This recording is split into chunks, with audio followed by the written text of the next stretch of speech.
So this is an article from the New York Times. Bergamo, Italy. I'm just going to read a few lines and scroll through. People can see the horror that's taking place in Italy. So this is the bleak heart of the world's deadliest coronavirus outbreak.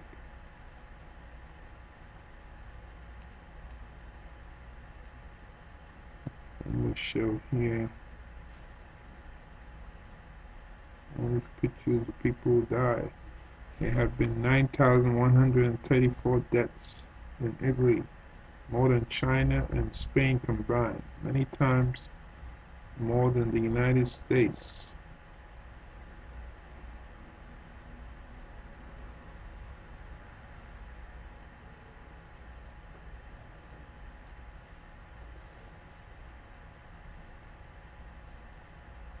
And in Italy, the most deaths are in the Bergamo area.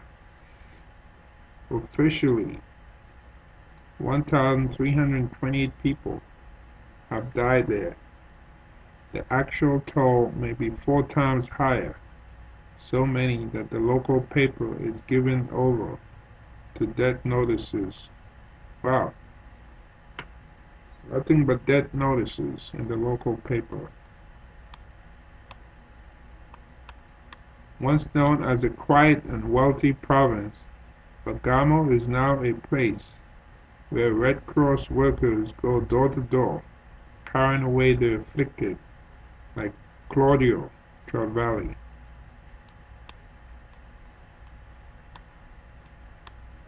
Where patients line hospital corridors, exhausting and infecting doctors and nurses. Where the coffins are so numerous, the army has been called to take them from warehouses for cremation. We take the dead from morning till night. The streets of Bergamo are empty, as in all of Italy, people can leave their homes. Only for food and medicines and work. The factories and shops and schools are closed.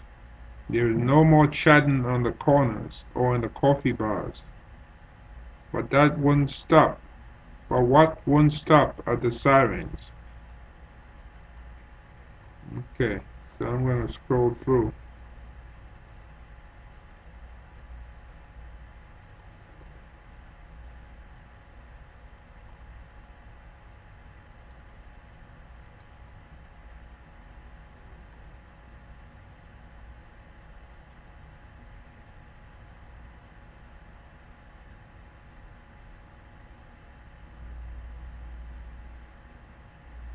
Red Cross workers have the dangerous task of entering the homes of people suspected of being infected by coronavirus. Claudio Travalli's wife and daughters waited to see if he would be taken away to the hospital.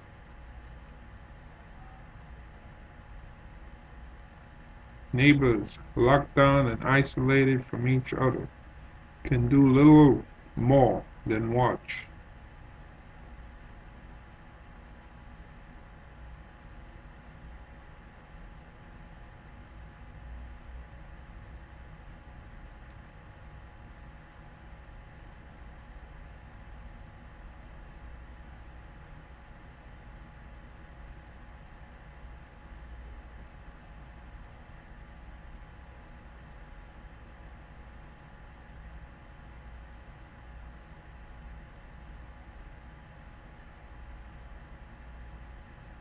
"We can't be the Tory," said Nadia Balati, 41, a Red Cross volunteer whose day job is working in the city's tax office. She was referring to the infamous anointers, suspected in Italian law of spreading contagion during the 17th century plague. After sanitizing, Ms. Velati and her colleagues wait for an alarm to sound in their headquarters. It never takes long.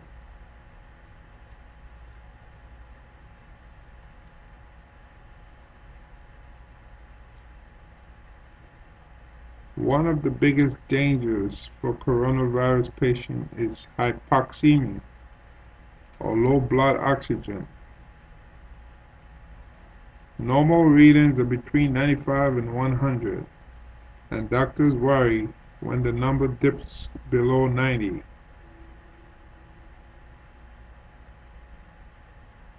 Ms. Falati said she had found coronavirus patients with readings of 50.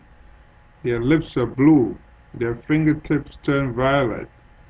They take rapid, shallow breaths and use their stomach muscles to pull in air. Their lungs are too weak. That's when you need a ventilator, you see? Right there.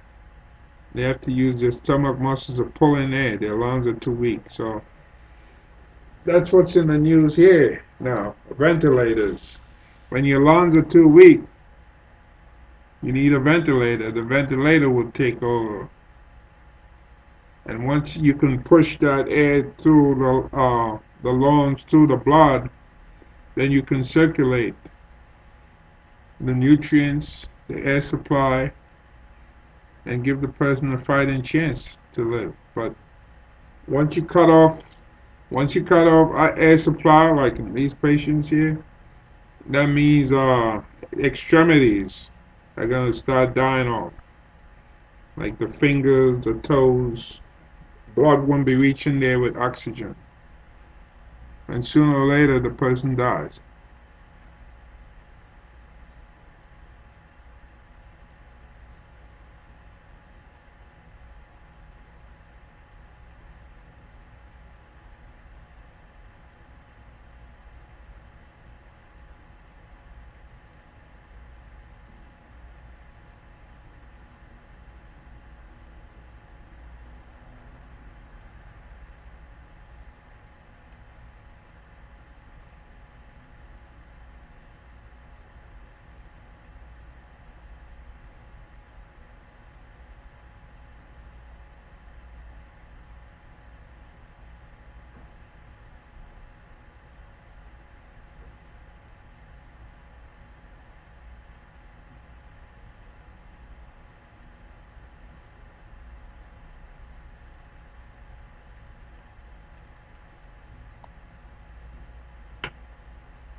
Even funeral directors are getting sick.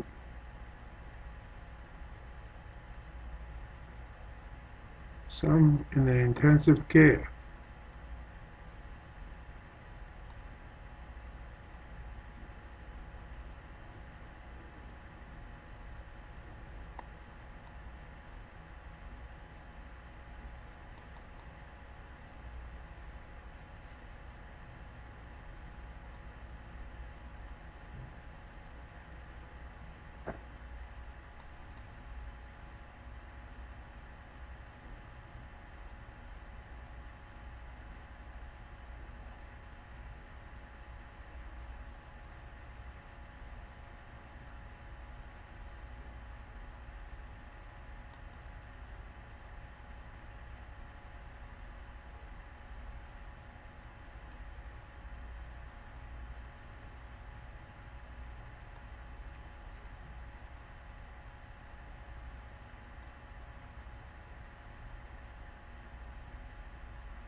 So this is the last paragraph. All the beds are full, they told the family, according to her daughter-in-law, Romina Mologny, 34. Since she was 75, she said, they gave priority to others who were younger. In her last weeks at home, her family struggled to find tanks of oxygen, driving all over the province as she sat facing her garden and the pinwheels she adored. When she died, all the flower shops were closed because of the lockdown. Miss Malagny instead brought to the cemetery one of the pinwheels her own daughter had given her grandmother. She liked that one.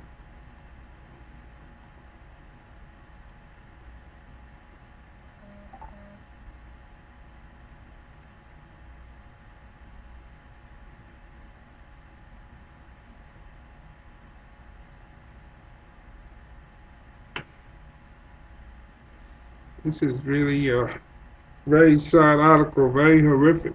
The pictures.